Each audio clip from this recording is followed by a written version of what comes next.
GTV for unity and development. Bismillahir Rahmanir Rahim. Tutongoza okuzimba muzigiti guno officially kubeera nti batandika okuzimba insha Allah Taala Masjid Madina Uganda Muslim Supreme Council. Takbir! Allahu Akbar! Takbir! Allahu Akbar! Takbir! Allahu Akbar! Al-Fatiha. Amin. Bismillahir Rahmanir Rahim. Alhamdulillahi Rabbil Alamin. Ar-Rahmanir Rahim. Maliki Yawmiddin.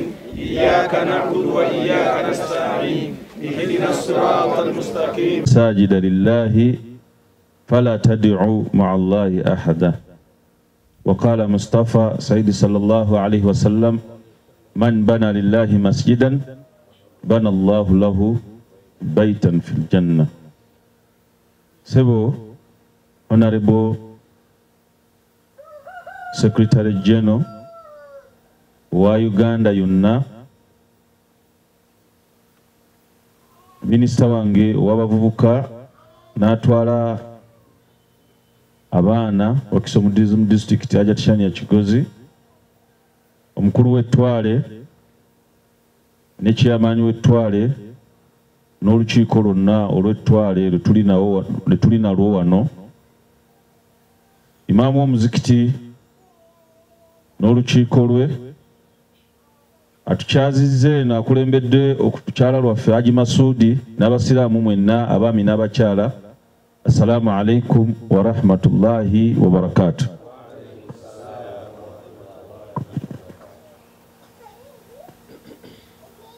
Okusookera ddala njagala kwebaza Allah akkiriza ne neetaba mu nsonga eno ng'ekigendererwa kyaffe kwongera ku busiraamu na kulaba eddiini ya Allah efuuse etya ey'ekitiibwa.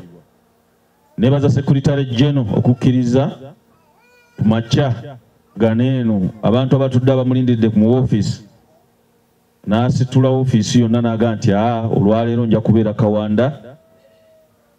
Buli omu asobodde okuleka emirimu gye n'akkiriza tujje tubeere naye. Ajja Tishani yavudde mu woofiisi n'aga nina okugenda mbeerewo. Abasiraamu mwenna jazakumullahu khair.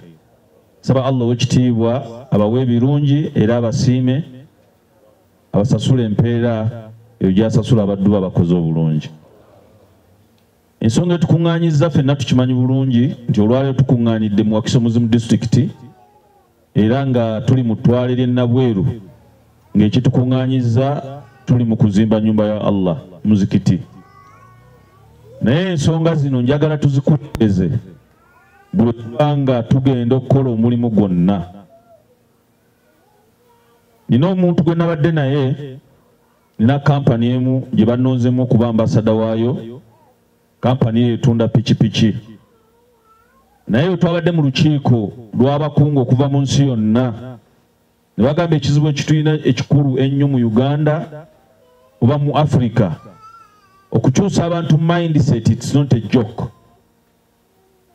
Mindset okugikyusa wano mu Africa kizibu kinene nnyo.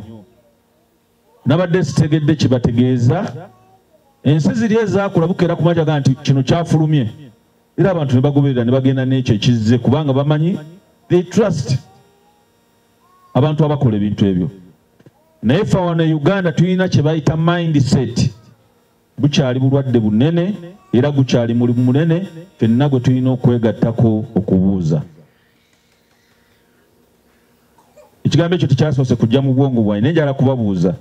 Olwaleero bakeera ku makya ne bagamba nti genda ongulire wali amafuta. Haji Masudi ogenda gagulawa? Mu bwongo bwolooza amafuta ogenda gagulawa?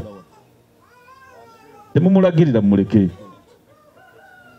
Ag'emmotoka ate abitaddemu amagezi amangi. Ani ayogedde ekigambo kyero? Mu bwongo bwonna kati bali be bagezaako okukyusa mindset naye bakyalina olugendo lunene. Mu bwongo twakula tumanyi nti amafuta g'emmotoka bagatundawa? Oli omusanga akulagirira jangu kyamirawo ku Shero naye ng'agamba kukyamira ku Figo bagiyita ni ey'amafuta Retro naye nga kyamirawo ku Shero wetojja eno.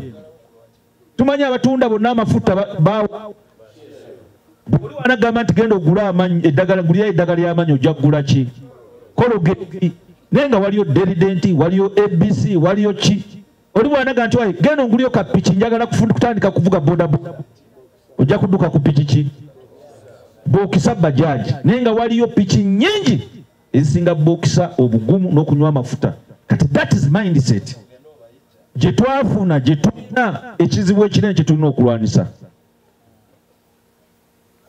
Waliwo abajja ne bakyusa mindset y'abantu mu bwongo ne babateekamu Supreme Council mbabbi. Bino njagala mubyogere kubanga mujja kusirika naye nga bye mulina mu mutima. Supreme Council babbi batwala amataka gaffe. Temugenda yeeyo abo babbi. Ebyo bigambo babyogera nga tukyasoma. Ne tumala okusoma tuzze tuyimbaweereza ba Supreme Council. Naye ani era awuddeko nga Kigozi Erias yabbye ekintu ky'omuntu. Kati mindset gye baatuteekamu mbi. Eyo mindset bagitadde mu mizikiti, bagitadde mu basiraamu, bagitadde buli wamu konna n'osanga abasiraamu tetulina gye tulaga. Neewuunya nnyo olwokera ku makya funye projekiti eno ya kuzimba muzikiti. Naye n'osanga omusiraamu asobola ovaayo n'ateekawo ekijinji. Nakati wali kuzimba wano muzikiti.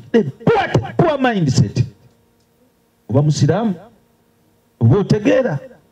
Ddala oba omanye eddiini yo, oba omanyi ky'oyagala. Olwaleero n'osanga olaga tetujja genda ku Supreme Council eyo babbi. It's a poor mindset. Supreme Council eriwo okukuuma mmwe abasiraamu n'ebintu byammwe. Supreme Council eriwo okukuuma mmwe n'ebintu byammwe. Kye kyateesaawo Uganda Muslim Supreme Council. Kye kituuzizza Mufti mu ntebe, kye kituuzizza Secretary General mu ntebe, kye kituuzizza Discard Kigozi Erias mu ntebe. Ate mumanye nti Supreme Council si yaffe. Enkya gwagenda okubeeramu. Nga nze nvuddemu kuba district eno gye ndimu yakabeera ba Discard abasukka mu bana. Supreme Council yakabeeramu ba Mufti abasukka mu bataano emabega. Omwaka oguwadde ofiisi eyo ya Secretary General ebadde mwani Dr. Mugalu kati eri mwani Sheikh Muhammad Aluma Alhaji. Kakati mujje mu bwongo bwammwe okuloza nti Supreme Council buli wootagenda eri Supreme Council gwaba afiiriddwa. Kubanga eriwo kubakuuma n'okukuuma ebintu byammwe kubanga gavumenti gy'emanyi. Ensonga zino mwazikwata ne muzidduse wa RDC. Bino njala mbibagamba abasiraamu mwenna mubimanye kubanga ebiseera ebisinga musinzira wano abantu ne bajja abamu ne beekolamu akakundo ne bajja ne babalimbalimba ne babavuga ku mindset enfu. Mwakwata ensonga z'omuzikiti ne muzitwala ewa RDC. RDC takola ku mizikiti. President Yoweri Kaguta Museveni eby'omuzikiti bimukwatako. Era we zijja ensonga z'omuzikiti ajja kukubira Mufti amugambe waliwo abasiraamu kino ne kino ne kino ne kino ng'amuwa lipooti nti ensonga eri bweti ne bweti ne bweti. Ensonga z'emizikiti zimalibwa wa imaamu. Bwe zigaana okuba mugende wa imaamu mugende w'omukulu w'ettwale. Senga w'omukulu w'ettwale temufunayo bwenkanya mugende wa district kadhi. Ewa district kadhi mutafunayo bwenkanya mugende ku regional. Ku regional bwe mubanga temumatidde mugende ku Uganda Muslim Supreme Council. Tosobola kunga nti nzo nina woofiisi ozitambula n'otafunayo bwenkanya. Mulekeraawo twala ensonga z'obusiraamu mu woofiisi ezitali ntuufu. Era we mwagende wa RDC nankubira essimu nangamba abasiraamu bazze wano bali mu kulumaŋŋana. Naye kansooke mbakwateko ku nsonga ya security nja kukuwa lipooti. Kyatukola bulungi nti RDC abadde musajja musiraamu era nga musajja musiraamu amanye ekyokukola. Naye katugambe tabakuba musiraamu. Mbasaba ensonga z'obusiraamu muziyise mu makubo amatuufu ze zirina okuyitamu. Tukole ebintu bino ng'ekigendererwa kyaffe tageti yaffe busiraamu si interest zaffe ng'abantu. Ebintu tubikole ng'ekigendererwa kyamu tunoonyaamu jjana. Kyekigendererwa. Bwe tuba tunoonyaamu jjana ebyaffe interest ezaffe tusolozizza wabbali ne tulugenderera ekigendererwa kya Allah. Olwo tuli mu kuzimba muzikiti nyumba ya Allah. Secretary General yali yeso office najja agamba nti abeere wano. Naye agambye olw'okuba guno bwe buli mu gwange kye kintuuza mu office najja atudde wano bamulinze ku office nange kennyini. Mwekyo mbagamba nti abasiraamu ensonga zaffe tuzitambuze mu layini entuufu. Supreme Council teriiwo kutwala byammwe. Supreme Council eriwo kukuuma byammwe. kyova olaba olwaleero ng'ojja kusanga nga nti buli muntu yenna agenda ku Supreme Council ayanirizibwa ebbanga ly'omala nga oli musiraamu. Akagambo ako kaabasumbuwa nnyo nga mukukuta Masjidi Madina Kawanda, Masjidi Madina Kawanda, paka Secretary General yabaga bannange fe okutwagala wano okubeera mu nsonga zammwe nga mugaseeko Uganda Muslim Supreme Council. Kyova olaba atudde awo nange ndi wano, siriiwo nga Kigozi Elias era siriiwo nga muzukulu wa Sheikh Ibrahim Nkanji, era enkya senga nkeera ku makya n'enfuluma wa office ate abaali mu office yalina okujja wano naye nga kyekimuletawo Uganda Muslim Supreme Council. Akagamba ko Uganda Muslim Supreme Council kambule fenna mwetwegama omusana ne tuguwona, kibuyaga ne tumuwona, ne tuwona abaali tuleeseko ebizibu, ne tuwona abaali tutte makomera nga olga ndi musiraamu wa Uganda Muslim Supreme Council. Kati mulekerawo okukutira ewatali watuufu. Ffe mu ofiisi eri gye tuli tetwagala kubajjako ssente kubanga mufuti atusasula n'allowansi amutuwa. Ekyaffe kyakuweereza basiraamu kufuna bwenkanya. Mulekerawo ogenda n'abantu abababuzaabuza ne babalimbalimba nga balina ebigendererwa ebyabwe. Ekyo nkakasa mukitegedde bulungi. Mbasaba ku pointi eyo yennyini mukuume structure zaffe. Obusiraamu obukulu obuweereza bwabwo obukulembeze bwabwo butandikira ku muzikiti. Ate ani alina okubeerawo ku muzikiti? Imaamu ye ye mukulembeze asooka, ye first supervisor ow'olukiiko lwonna olw'omuzikiti ng'alondeddwa mu mateeka ng'aga Uganda Muslim Council bwe gagamba. Alondebwa atya? Olukiiko olutuula olw'omuzikiti ne lujjamu abantu 3 oba 4 nga bakulu basiraamu nga baasoma ekitone nnyo nga balina senior theory ey'Oluwarabu. Kubanga yagenda okulembera abantu ne luweereza amannya ago ku ttwale, ettwale ne lisengejja ne liweereza ku disitulikiti n'apointinga imaamu. Kati imaamu oyo ye first supervisor ali ku ground, naye bw'abanga etabakoleze bulungi mulina obuyinza obumutwala omuwaabira eri omukulu w'ettwale. Bwe mutuuka ensonga ne zitaggwa bulungi mulina obuyinza obumutwala eri disitulikiti paka eri Supreme Council. Mulekeraawo okulowooza nti ensonga mujja zitwala nga muzaagala. Olwaleero muganda wange agambye se twagala mutugambe tugende tugyeko ekibaati, mujja genda mugyeko ekibaati, amawulire gajjaawo mutandike kulwana, bajja kumaliza nga baswaza busiraamu. Disitulikiti waali nze nina obuyinza obugoba imaamu, mwe temulina obuyinza busobola mugoba. Wallahi billahi tallahi, era ne mugenda ne mukikwatako nga Secretary General tabakkiriza, ate ne Secretary General tasobola bakkiriza jaba mumale okuweebuuza ku disitulikiti, nina kusooka kufuna ripoota kuva eri disitulikiti. Imaamu tujja muyita tuzimbi wano omuzikiti, kati awo tetwagalawo muzikiti mu mateeka. Naye mwe mulekeraawo okulowooza nti ebintu bigenda kuggwa n'amaanyi.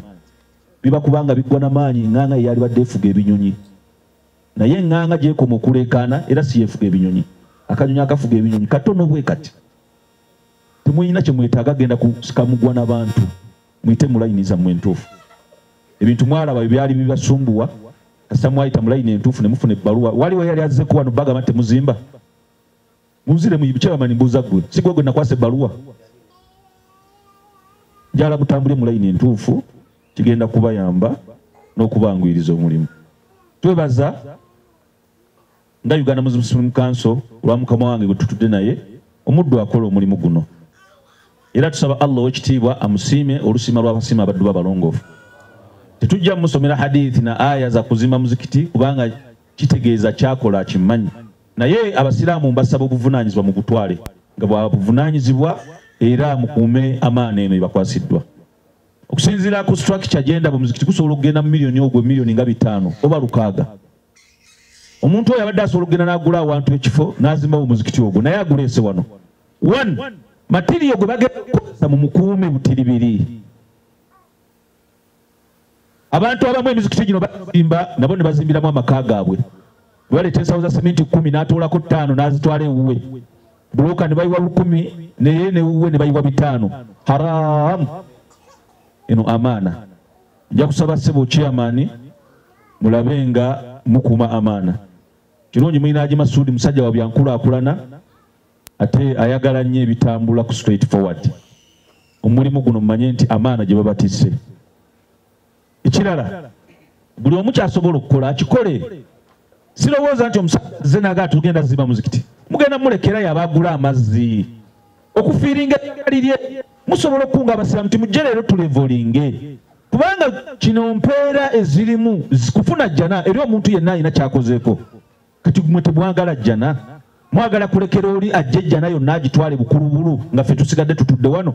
Tewali kikiina bwa haramu gamba nti leero tujje naffe tubeeko kye tukola oba tuweereze. Nze nalirowoozezza nti abantu ddala abaagala ejjana yaabwe n'abaagala okulaba ng'ensonga eno bagiraba era bagigoberera twaligambye nti tujja kwepooteranga ne tuyambako ekyetaagisizza oba tujja bafumbira emmere naye ebiseera ebisinga ojja kusanga ebintu bino nga bibeerawo ate abantu bagala gufuula mugano. Twagala sente z'amazzi, twagala sente za mmere, twagala sente za bitiyo, twagala kino n'osanga ng'ekintu n'omuntu olumu akola omutima gufudde n'anafuwa olw'ensonga nti abantu batulufuuse babuvunaanyizibwa. Naye okusinziza ku byendaba ebyakatambula ndaba nti muyinza okuba abantu ababuvunaanyizibwa. Omulimu guno agukola mumuyambeko mutya nakulaba nti mumuzzaamu amaanyi. Ebikolebwa mulabe nga mubikuuma. Ebijja ku ground bikuumibwe butiribiri omulimu gusobole okulaba nga guggwa bulungi. Ekigambo ekirala mwina mbadde musaalira sinakifuna mu butongole naye mu byempulidde mwina mubadde musaalira kati batundiramu oba ba maize brand oba ki sinakimanya bulungi naye njagala full report. Chairman njagala full report ku nsonga eyo nti omuzikiti gwe mbadde musaalira oba waliwo obuzibu nja kukola kye nnina okukola nga mpita mu ofiisi ya mukama wange bwekirala kyetaaganga mwetaaganga amabaati abasiraamu be baagagula era tujja gajjako mu mateeka. Bwe kinaaba kyetaagisa nti mwagala kugira nga mukozesa kifo ekyo era tujja kuyita mu mateeka. Mwekyammwe muyite mu structure zammwe ofiisi y'omukulu w'ettwale weeri eya discardhi weeri ne national weeri tujja kubayamba mu mbeera esinga okuba ennungi naye tubasaba mukuume emirembe. Omulimu guno kigendererwa mu kyamu kunoonya jjana tujjemu interest zonna esobola okuba nga zaffe tusobole okulaba nga tutuuka ku buwanguzi obwo. Sosa okwebaza Allah subhanahu wa ta'ala atusobosezza okubeera wano olunaku lwa leero.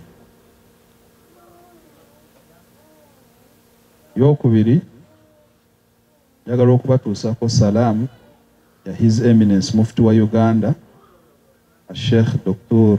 Shaban Ramadan Mubajje. Tubadde mu management meeting era ne tudiscussinga ensonga ekwatagana ne muzikiti gwa Madina Kawanda. Twogerako management era amanyi wendi kati ndi wano. His Eminence Deputy Mufti abadde alina okubeera naffe naye ku lw'obuvunaanyizibwa tusalawo ne tugamba kati nze mbeere wano nabo bakwatirire awalala.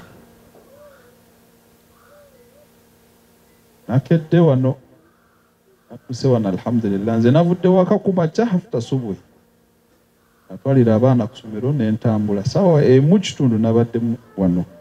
Ekinyambye nnyo nange okutambula kulambulako ku bantu n'okukola ku research kwatagana. Njagala nnyo okukola research buli wengenda mu kifo nsooka kukola mu research nga munamateeka definitely kyenina okukola.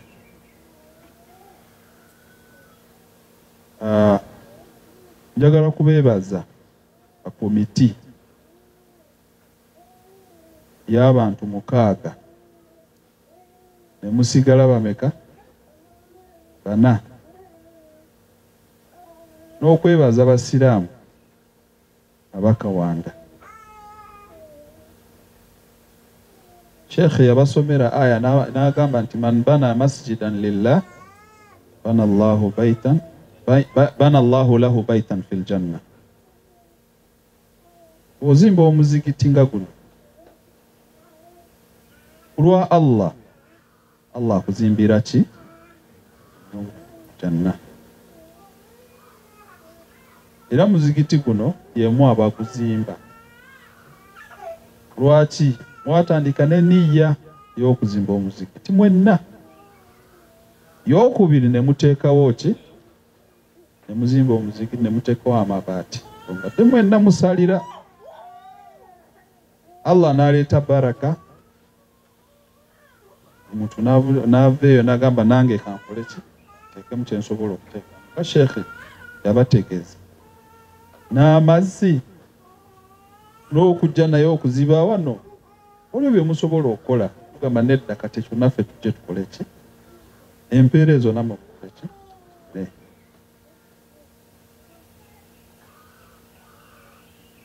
Allah subhanahu wa ta'ala ategeeza mu Qur'an wa'tasimu bihablillahi jami'an wala tafarraqu واذكروا نعمة الله عليكم إذ كنتم أعداء فألف بين قلوبكم فأصبحتم بنعمته إخوانا وكنتم على شفا حفرة من النار فأنقذكم منها. السلام unity matters a lot.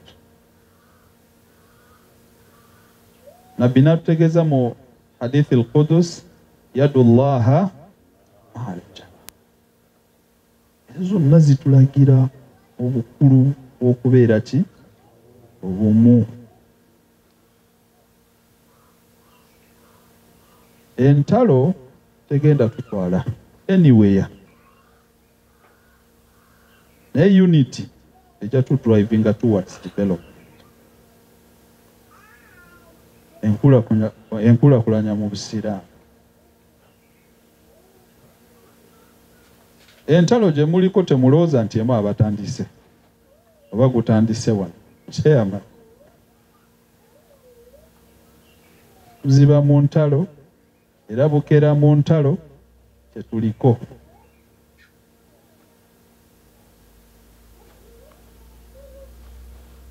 Nze mu ofisi gye ndimu munnange yaliko okuva mu ofisi oli byavudde na n'emmotoka n'atambula nakyo kati nsigale sikola mulimu kubanga sikyalina ki motoka. Tulina okwereza obusira eŋŋamba wadde ako katono naye kankole era kantambule obusiraamu kole ki eddebu.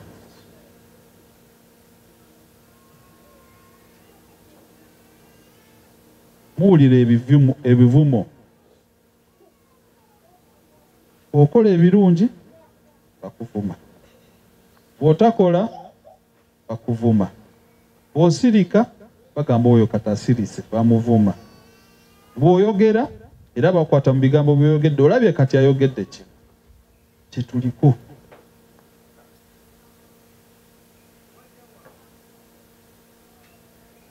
Enjagala kubeebaza kubeera nti mumanyi omugaso gwa Uganda Muslim Supreme Council. Otugamba ekigambo Uganda Muslim, Uganda ng'ensi, abasiraamu bebaani. Kati bwe mulowooza nti Uganda Muslim Supreme Council ye mubajje muba mukoze ensobi. Bwe mulowooza nti yaluma mukoze ensobi. Bwe mulowooza nti yono Sheikh Ilyas Kikozi Uganda Muslim era structure eya Uganda Muslim Supreme Council yabagamba etandika wansi n'abasiraamu. Oba mulaba mu election wadde mufti bagenda mulonda naye batandika okulonda ki akiko k'omuzikiti nevaawo imaamu ne kansala ku muzikiti ne bagenda mutwale tuuka mutwale nabo ne balondamu abagenda mu ki mu district ne balonda abava mu district ba representatives abagenda mu ki mu National General Assembly bali ne batuula ne balonda ba members ba Majlisul Ulama ne balonda ba members ba executive mu bo abagenda okutuula okulonda nze okulonda mufti okulonda bonna officers abakola structures ne district kadhi era ino okuva wali omala omulonda wano n'agenda wali kakiiko ako ne katuula ekagamba kale muwe Ilyas Kikozi ababeera ki kitegeeza participation ya buli omu. That's why Uganda Muslim Supreme Council eyo buli kabira musangayo zenvaaruwa West Nile kati yenze Secretary General eyaliko yali Muganda bamufuta babaddeko abaganda babaddemu kati ono omulala avudde Mbale kati yaliko buli ensi weri awo abava mu Western abava wa abava buli time bali awo y'obumu kye twogerako. Mwebala okkirizaganya naffe nga mutuuse waffe mu ofisi mutubulira bwe muliko obuzibu ebiriwo Katonda naye aza ayagala okuyamba naye nga waliwo obuzibu. Ne mbategeeza ne ngamba nedda kampetaane district card weebale nawe okwanguwa okujja ne tutuula mu nsonga ezo kati fruits. Yes, and more will come inshallah. Haji Masudi weebale nnyo. Manyi oyo ye takoowa era bw'atandika asokera eri wa mufti n'addawo ono n'addawo olina buli wamu omulabirawo. Weebale nnyo weebalire ddala. Abasiraamu mwegatte mubeere bumu era chairman ne ttiimu yo mbasaba ebisigadde district card ajja bihandolinga naye temugendayo okugyayo mabaati oba temukola ki mukwatagane ne district card mulabe kye musobola okukola. Era mbasaba temukoowa okukwatagana n'abantu bali okubayita kubanga tetulina aya egamba watafarraku muyawukane teri. That's why kasawa zino singa mufti yakoowa okukola unity wakati w'abasiraamu temwandirabye Sheikh Kamuleke yangali awo waggulu, temwandirabye Sheikh Ndirangwa ngali awo waggulu ku Old Kampala, temwandirabye Sheikh Kamoga ngali awo waggulu. Basheikh abo bonna tebakomyewo kati batuula wamu ne balya ne banywa ne bakola mulimu gw'obusiraamu nga bali wamu. So mbasaba temukoowa imaamu mwogere naye omugambe imaamu tuli mu kuzimba tujje tukolaganire wamu tuteeke muzimu n'abasiraamu temukoowa mwogere nabo. Abalala baliyo bambi tebamanyi jasi babayingizamu buyingiza ne bateekamu obukyayi ne bakolamu biki bibeerawo naye mwogere nabo mpola mpola nabo bajja kutegera bakomewo. So mbasaba ere bumu. Njagala kwebaza munaffe asazeewo agambye kajje wano azimbe bisirikadde abategeeza sente okuzimba muzigiti kuno ayinza okuba sente nyingi naye agambye kazimbe wano namwe mubere abeesigwa mulimu tambule bulungi insha Allah taala. Era ebyo byonna bijja kulwa niyya ennungi gwe mulina. Allah katabasasula. ربنا تقبل منا إنك أنت السميع العليم وتب علينا يا مولانا إنك أنت التواب الرحيم واغفر لنا إنك أنت الغفور الرحيم. اللهم ربنا سهل لنا مما نريد ونجنا مما نخاف برحمتك يا أرحم الراحمين. أسألك علما نافعا وعملا متقبلا وذنبا مغفورا برحمتك يا أرحم الراحمين. صلى الله على سيدنا محمد وعلى آله وصحبه وسلم walhamdulillahi rabbil alamin.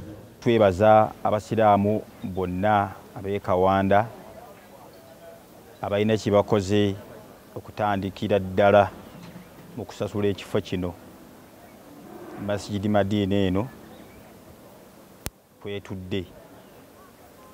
Twebaza buli musiraamu yenna yawaayo ekikumi kye n'awaayo 1000 yeerekereza ku lw'obusiraamu bw'e Kawanda okubeera nga tebwemirirawo.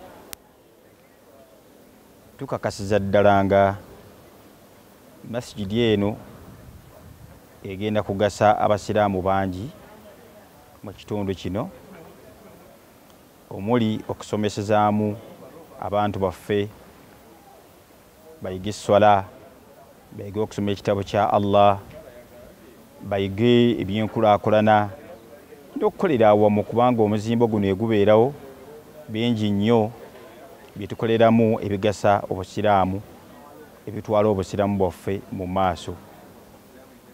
Kya ssanyu okubanga wano mu Kawanda tubali tetuyinaawo masjidi ngeri under Uganda Muslim Supreme Council. Tuli ba mukisa okubanga nti tugifunye nti wano masjidi eri under Uganda Muslim Supreme Council. Newandikubadde nti mizikiti egimu gyebuzaabuza naye njagala bakimanyi nti emizikiti gyonna kasagibanga giri kuleka akagamba nti Muslim community gubeera under Uganda Muslim Council. Twafuna muganda waffe abasiraamu basonda ensimbi ne bagula ekifo kino ne tufuna muganda waffe eyasalawo okutuzimbira omuzikiti guno. Nga bwe mugulaba omuzikiti guno gusimiridde ku mpagi 13 ez'amaanyi mukaaga na wali wakati tebateekawo olw'obufunda bw'ekifo bayingine ne basalawo amaanyi ne bagateeka ebbali n'ebbali kubanga ekifo ng'empagi erimu emitayimbwa nga bwe mugiraba empagi zino ziri empagi 13 tugenda kuzimba kalina 3 kalina 2 waggulu ne fule ya wansi ey'okusatu nga fule ya wansi kuliko ebinaabiro n'ebiyigo ne wetufunira wudhu n'eno ne prayer room ey'abasajja bwe tulinnya amadaala mu maaso eno waliyo amadaala agambuka nawali mu binaabiro waliwo amadaala agambuka ku sayidi y'abakyala waggulu era nga tumaliriza fule esooka ey'okubiri naye egenda kubanga esaalirwako fule esooka then fule yalibadde ng'ey'okubiri eya waggulu omwaliriro ogwokusatu ogwo bagenda kubeerayo offices ne nyimaamu nyumba ya imaamu n'abaana baffe tahafidhu abaana babeere nga basobola okukwata ekitabo kya Allah. Ye project eno muganda waffe yagituwadde buwi n'atusaba tayagala kumumanya tayagala kumwogera era ne tukisirikira tusaba Allah amusiime akikolera bakadde be basobole okufunamu empeera. Tuli basanyufu nnyo olunaku luno olwaleero okubeera nga tutuuse mu mbeera eno ey'okuzimba masigidi yaffe masigidi Madiina.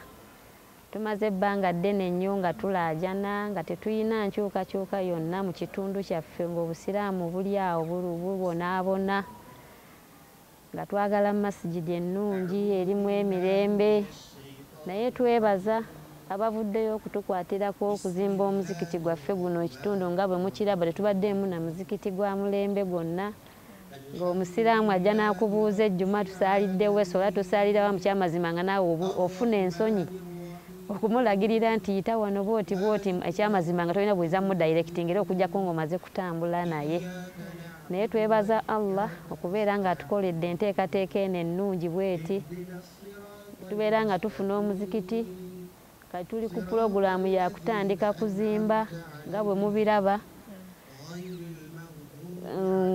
okuzimba kwaffe tugenda kutandika kati in fact tutandise ayina obusobozi bwonna naye nga tukuba mulanga agamba nti kutuyamba omusiraamu yavuddeyo abeere nga atukwatirako ku mbeera eno naye tuli basanyufu nnyo ng'ab'ekitundu. GTV for unity and development.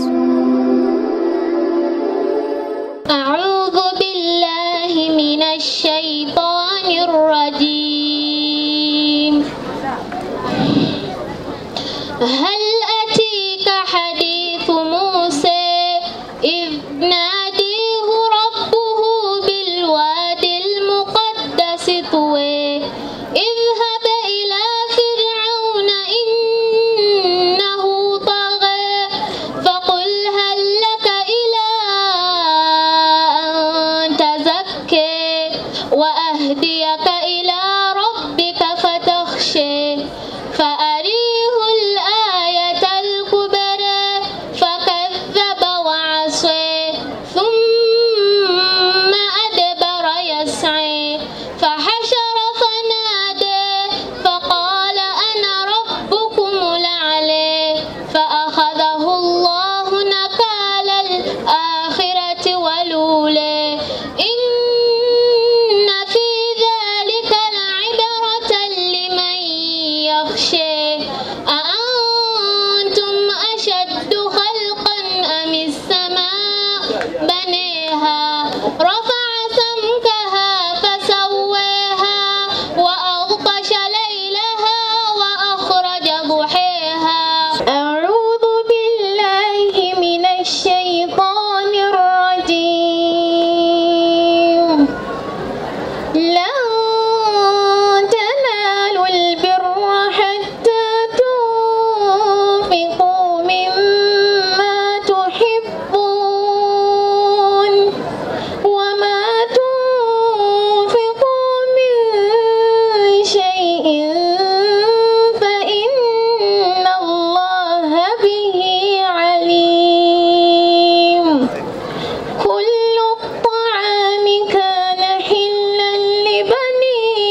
أنزل القرآن على 7 أحرف فقرأوا ما شئتم. أعوذ بالله السميع العليم من الشيطان الرجيم من همزه ونفخه ونفثه. بسم الله الرحمن الرحيم. الحمد لله رب العالمين. الحمد لله رب العالمين الرحمن الرحيم مالك يوم الدين. الرحمن الرحيم مالك يوم الدين. الرحمن الرحيم مالك يوم الدين. إياك نعبد وإياك نستعين. اهدنا الصراط المستقيم صراط الذين أنعمت عليهم غير المغضوب عليهم ولا الضالين. اهدنا الصراط المستقيم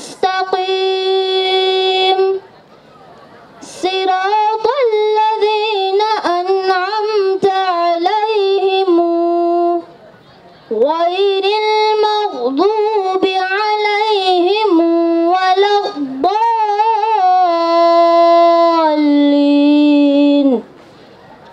اهدنا الصراط المستقيم صراط الذين أنعمت عليهم غير المغضوب عليهم ولا الضالين. صراط الذين أنعمت عليهم صراط الذين أنعمت عليهم غير المغضوب عليهم ولا الضالين. صوت صفير البلبل. صوت صفير البلبل هيج قلبي الثمل. الماء والزهر مع زهر لهض المقل. وأنت يا سيد لي وسيدي ومولى لي.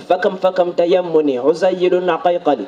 قطفته من وجنة باللثم ورد الخجل. فقال لا لا لا لا, لا وقد غدا مهرولي. والخود مال الطلب من فعل هذا الرجل. فولولت وولولت ولي ولي يا ويل لي. فقلت لا تولولي وبين اللؤلؤ لي. قالت له حين كذا انهض وجد بالنقل. وفتية سقوتني قهوة كالعسل لي. شممتها بأنا في أزكى من الكرنفل. في وسط بستان هلي في الزهر والسرور لي. والعود دندن دن لي والطبل طب طب طب لي. طب طب طب طب طب طب طب طب طب طب طب لي. والعود دندن دن لي والطبل طب طب طب لي. طب طب طب طب طب طب طب طب طب طب طب لي. والسقف سق سق سق لي. والرقص قد طاب إلي. شوى شوى وشاهش على ورقص فرجلي. وقد غدا قمري يصيح ملل في ملل. ولو تراني راكبا على حمار أخرى. ولو تراني راكبا على حمار أهزلي. يمشي على 3 كمشة الأرنجل. والناس ترجم جملي في السوق بالقلقلل. والكل كع كع كعكع. والكل كع كع كعكع خلفي ومن خويللي. لكن مشيت هاربا من خشية القنقل. إلى لقاء ملك معظم مبجل. يأمر لي بقلعة حمراء كالدمدمل. أجر فيها ماشيا مبغددا للذيل. أنا الأديب الأملاع من حي أرض المرسل. نظمت قطعا زخرفت يعجز عنها الأدب لي. أقول في مطلعها صوت صفير البلبل.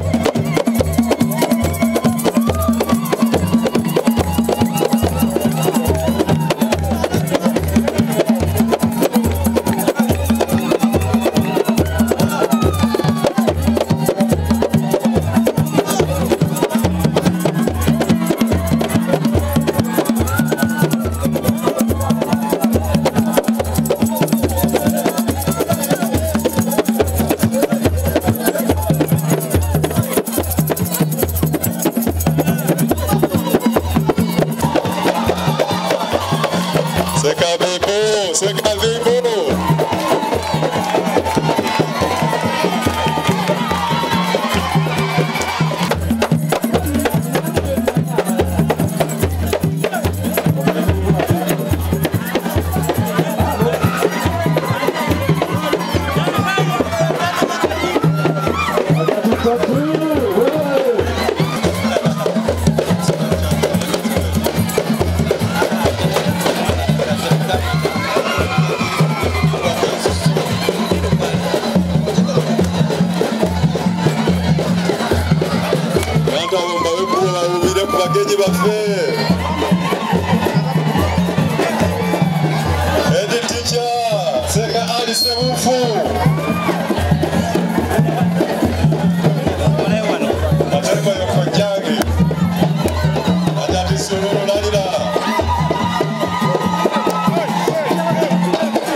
الكرام، يطيب لي عرض الدفعة الأولى في هذه المدرسة لعام 2022 ميلاد.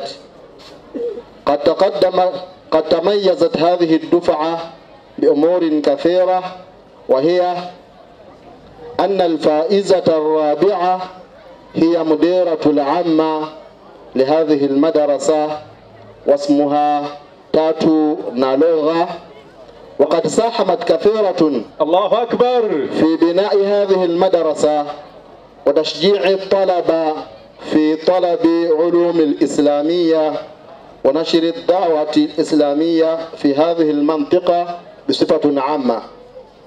وقد كانت قدوة حسنة لسائر الطلبة في طلب علوم الإسلام، وما زالت تواصل دراستها في جامعة الدعوة الإسلامية بالمجلس الأعلى. الفائز الثاني هو مدير هذه المدرسة، وبجهده أسس هذه المرحلة الثانوية في هذه المدرسة، واسمه علي سيبوفو. وبما أن هذه هي الدفعة الأولى لم يرسب منهم أحد، هذه الدفعة تتكون على 7 طلاب وطالبات، وقد فازوا جميعا بتقديرات مختلفة، 2 بدرجة ممتاز، و1 بدرجة جيد جدا، و3 بجيد، و1 بمقبول. الفائز الأولى هي جزيرة ناكاتو، قد نجحت بدرجة ممتاز في هذه المدرسة. والثاني نجيب كيلوا، هو من الناجحين أيضا، الله أكبر. وقد والثالث اسمه أسامة سليمان، الله أكبر، نجح بتقدير جيد جدا.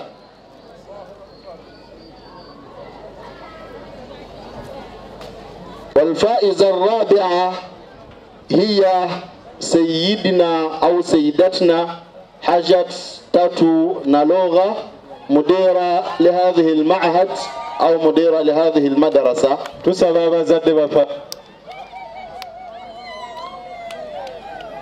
والخامسة علي مدير هذه المدرسة، علي سيبوفو، فليتقدم في المنص.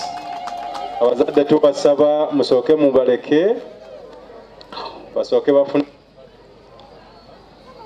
والفائز السادسة ليلى سرور، فليتقدم إن شاء الله تعالى. والفائز السابع صالح متيبي، فليتقدم في المنص. mu mwaka gwa 2022 bamuyita Jazira Nakato, y'omu ku bayizi abasinga ku Ikra High School. Era ng'omuyizi ono yatandikira wano senior 1, omwaka gwennyini gwe twatandikira ddala okusomesa eddiini ku ssomero kuno, n'agumiikiriza nabeera nti amala ebitabo bye insha allahu taala. Muyizi eyaddako bamuyita Najibu Kiryowa era nga naye yakola n'afuna eddaala erya Momotaz. Usama Suleiman insha Allah ndakusaba dokita amukwase fayiro ye biidhni rrahman, amukwase shahada ye insha Allah. Addako ye Hajat Tatu Nalunga director wa ssomero lino era nga nja kusaba Dr. Sowedi Kayongo honorable ye mwennyini abeere mujulizi ng'akwasa Shekat Tatu insha Allah. Addako ye headmaster w'essomero lino Sheikh Ali Sebuufu, nja kusaba Sheikh Omar akwase era ayambaze Sheikh Ali Sebuufu nga atikirwa kuba Sheikh insha Allah.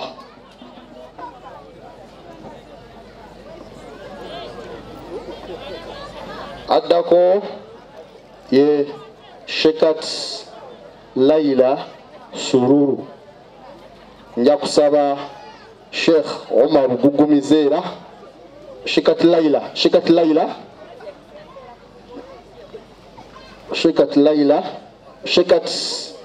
Zainab samahani sana Shekat Laila akwasiwe fayiro yo Shekat Zainab insha Allah taala.